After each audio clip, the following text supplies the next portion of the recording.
What is cryptocurrency? Between January 2015 and April 2016, the value of the OneCoin cryptocurrency has risen over 11 times. How did OneCoin achieve that?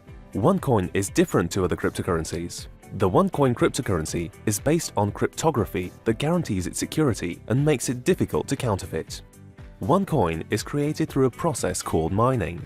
This ensures that every mined coin is unique, similar to how every dollar bill has a unique serial number. Called digital money or electronic cash, cryptocurrency can be used instead of paper money. Cryptocurrencies make it easier and faster to transfer funds between two parties. The processing fees are low, enabling users to avoid the expensive fees charged by most traditional financial institutions for wire transfers. Cryptocurrencies are not tied to a particular country or central bank. Therefore, their value depends mainly on the number of people and merchants using them, besides supply and demand.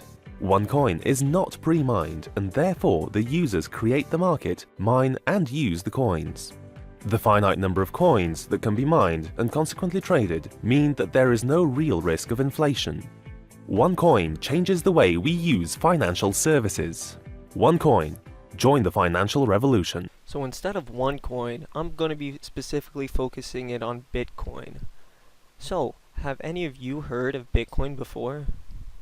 So according to Forbes.com, a sizable 78% of Americans have heard of Bitcoin currently in 2017, contrary to December 2013 that only showed 42% of Americans were aware.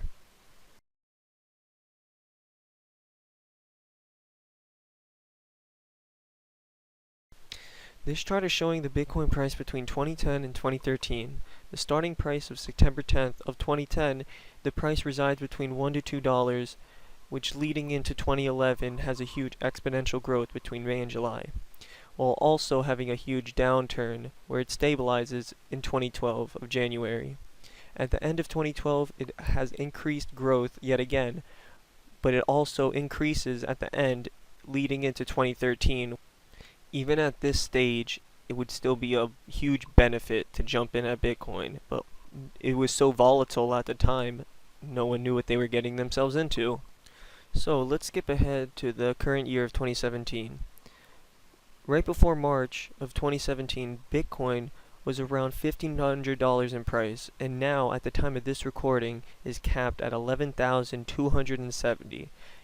Analysts predicted that by the end of 2017, at the start of 2018, Bitcoin would reach 10,000, and it's passing that milestone by a long shot. Now, I know what you're thinking. What's the problem with cryptocurrency becoming so prominent in this day and age? Well, there's actually a multitude of reasons. Whether it's the criminal justice system, whether it's the individual. With cryptocurrency, there's just not enough transparency with each transaction. The fact is, it decentralizes paper currency from governments, which means the individual is in control. So being an anonymous buyer is very dangerous for society as a whole. Or at least that's what I believe to be so. Being able to purchase anything worldwide completely anonymously is a big struggle for the criminal justice system. A huge effort or routine for law enforcement is to detect and deter illicit activities or transactions before they may even become present. You're not able to do such a thing with cryptocurrency in this day and age. This also affects the individual because nobody knows what's going to go on within Bitcoin because of the lack of awareness and the lack of information pertaining to it. There's something called the Bitcoin bubble, which is a huge concern for every individual invested in Bitcoin itself. Got Bitcoin on the screen. We got that on the screen because a lot of people ask us about Bitcoin, and since we just happen to have a business professor on the show this morning, we're going to ask him about it. Here's my opinion, Brian Bremberg. All right. Flat out, Bitcoin is a speculative bubble which will end in tears. Well, I agree with you, at least in the short term, because for two reasons. It's a new asset class, number one, we don't understand it, and two, 99% of the people who are buying into Bitcoin right now have no idea what they're buying. They're buying prices going up, which means when bad news happens, they panic more quickly and get out. Isn't it a robot currency run by algorithms in China? It is, yes, exactly, which is why most people don't understand what they're buying. There's a great piece in the journal about a grandma who buys Bitcoin, and she thinks she's just buying a piece of a big coin. Literally a Bitcoin. And I think that's actually representative of a lot of people who are buying this thing. Yeah.